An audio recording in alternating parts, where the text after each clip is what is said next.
How to schedule Walmart delivery. To schedule a Walmart delivery, you need to go to the walmart.com and sign into your account.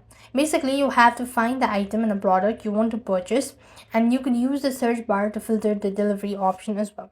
So here you just want to go ahead and look for the items that you actually want to purchase. Then you want to select the delivery option when choosing how you actually want to get your items. A list of available delivery windows will appear. You want to select the one that's more convenient for you. And next, you want to click the details of your order and place it to schedule your delivery as well. Once the order is on the way or on its way, you can often track its process using the app or progress using the app. And this way, you could schedule Walmart delivery.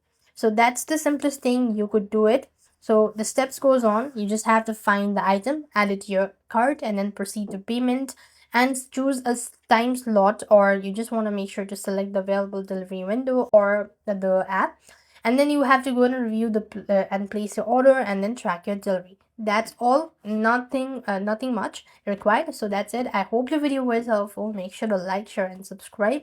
Thank you for watching. See you in the next video.